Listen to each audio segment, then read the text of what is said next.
السلام علیکم عزیز طلباء و طالبات، امید ہے آپ خیریت سے ہوں گے۔ پیارے بچوں، سبق کا مطالعہ شروع کرنے سے پہلے میں آپ کو میاں محمد نواز شریف کا مختصر تعارف بتاتی چلوں۔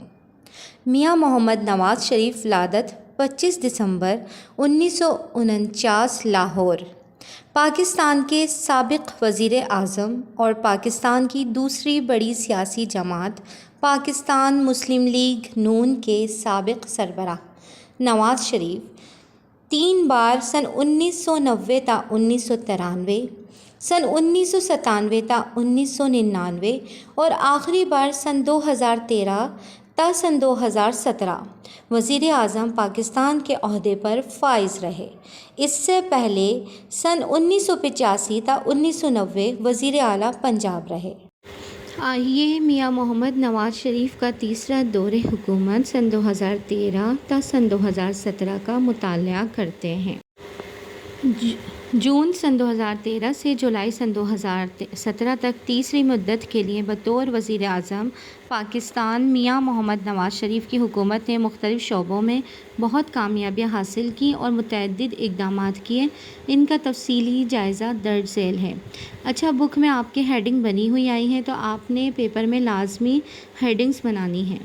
نمبر 1، توانائی کے شعبے میں اصلاحات، اس کا ذیلی عنوان نمبر 1 ہے توانائی کے منصوبے، انرجی پروجیکٹس۔ میاں محمد نواز شریف کی حکومت نے پاکستان کے توانائی کے دائمی بحران سے نمٹنے کے لیے توانائی کے کئی منصوبے شروع کیے۔ ان منصوبوں میں روایتی اور قابل تجدید، یعنی کہ جو جدید چیزیں ہوتی ہیں توانائی کے ذریعے، جیسے کوئلہ، پن بجلی اور ہوائی بجلی وغیرہ شامل تھے۔ دوسری ذیلی ہیڈنگ ہے بجلی کی بندش کا خاتمہ۔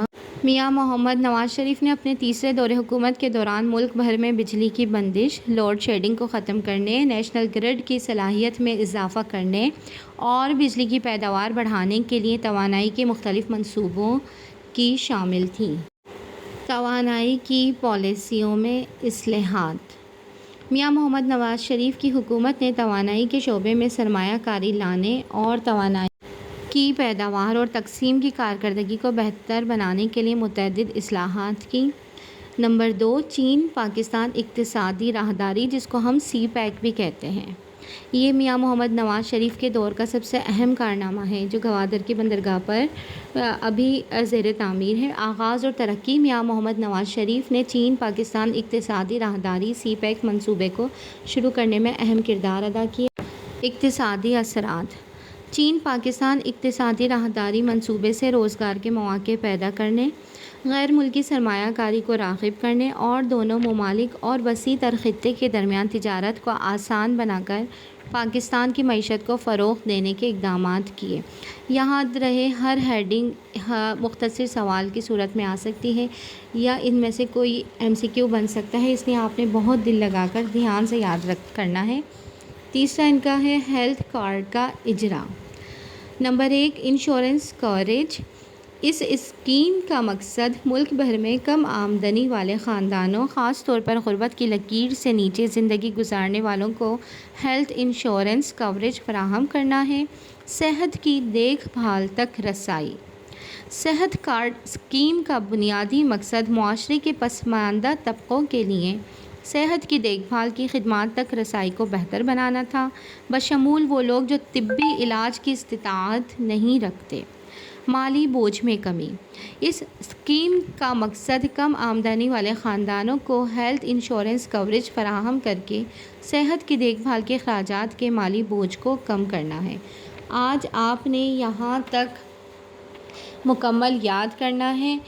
کل اس سے آگے جو ہیڈنگز ہیں ان کا مطالعہ کریں گے۔ آپ دل لگا کر یاد کریں، اور جیسے کہ میں ہر لیکچر میں بار بار کہتی ہوں کہ یاد کر کے ضرور لکھیں۔ کل نئے لیکچر کے ساتھ دوبارہ حاضر ہوں گے، جب تک کے لیے اللہ حافظ۔